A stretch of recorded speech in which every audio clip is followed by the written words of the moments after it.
Assalamu alaikum wa rahmatullahi wa barakatuh. Muhtaram din kardeşlerim, milletdaşlarım. Bugungi ko'rishuvda sizni bilan adam balasının Allah Teala'nın ilmtalari turunda silashib o'tasi kelgan edi. O'tgan uchrashuvlarda ilm ham ilmning fazilatlari turunda so'z olib borilgan bo'lsa, mana o'sha ilm bizni ilata. Allah Teala bizga yaqin. Allah Teala bizni yarata, hamda bizning Allah Teala qarata nindi munosabatda biz ularga tegish ekanligin dinimiz ko'rsatadi. Bilamiz Allah subhanahu va taala ning rahmati bekin. Allah Teala adam balasına bir to'xtovsiz ko'p ne'matlar berib turadi. Ham ul ne'matlarni Allah Teala Qur'on Karimda aytadi, agarda hisoblab boshlasangiz, hisoblab bitira olmassiz. Lekin biz anga ko'nikkan, iyi kunda quyosh yoqtirta, kunda havo sug'ibuz, sular og'ib tura, yerdan o'simliklar, jimishlar berilib tura bizga, biz ani o'ylab bitira olmaymiz. Bizning sizlar bilan ko'rishuvlarda Ramazan ayının fazilati ham darajasi turunda silab o'tilgan edi. Annar Qurban oyi yetdi. Hozir Muharram oyi.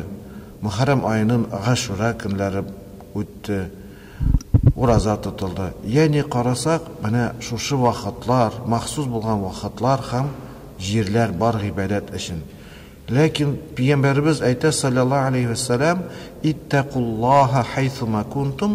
Allah Teala'ga taqvalig'izni ko'rsatasiz. Ya'ni Allah Teala'ga yaqin bo'ling'iz.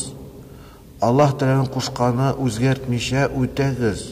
Allah Teala'ning amrlarini o'tamisha qoldirmag'iz deb payg'ambarimiz aytadi. Qo'yshanna qo'yana bo'lmasag'izda. Shunga ko'ra ko'pmi biz Allah Teala'ga yaqin, shu xatla Allah Teala'ning ne'mati, barakati, iminligi bizga berilir. Bir g'alim yanına bir kishi keldi da so'radi, nindi nasihat menga berirsin? Bayalar o'sa, turmushning, ya'ni aybirlarning bayalari o'sib, inflyatsiyalari ortib bora. Nisharga? U g'alim aytdi, men anga boshimni vatmayim deydi. Chunki Alloh taolaning oyati bor, Alloh taolo aytdi, "Va'mur ahlaka bis-sola", ahlinga amr et namoz, ibodat qilsinlar.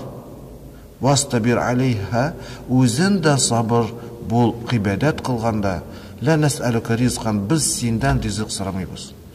Nahnu narzuqukum, biz rizqlantiruvchilar.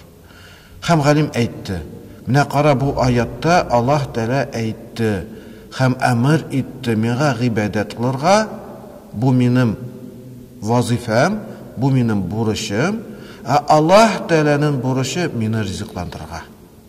Shunga ko'ra Urliqdan bir jimishi, masalan, arish urlig'i 1000 so'm tursa da, agarda men Alloh qo'shqanini o'tab yashasam, inshaalloh Alloh taolo meni rizqsiz qoldirmas.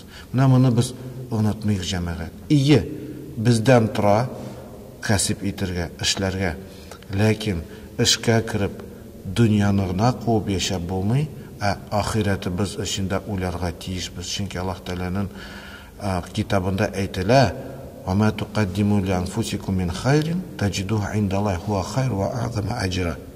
Narsani nindigina amal qilmasangiz, nindigina izgilik qilmasangiz, Alloh qarshısında siz ani zo'r ajrlarini topa olasiz.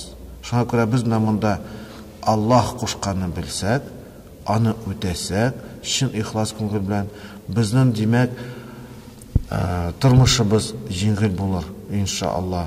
Qalblarimizda tinchlik o'rnashir.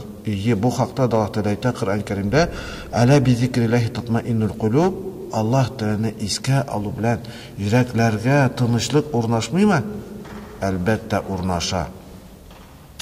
Shunga ko'ra bizga tegishli bo'lganini o'tasak, Alloh taolo bilan ilmda biz niq bo'lsa, yaqin anga bo'lsak, o vaqtda turmushimiz yem bo'lar, mo'l bo'lar, barakati da bo'lar inshaalloh. Nindigina iqtisodiy holda yashamasak, bizni Alloh taolo qoldirmay. Shunga ko'ra Аллаһ Тәгалә якын булыйк, Аллаһ Тәгалә кушканларны үтик. Аллаһ Тәгалә үзенең рәхмәтеннән мәхрүм кылмасын. Вассаламу алейкум ва рахматуллахи ва баракатух.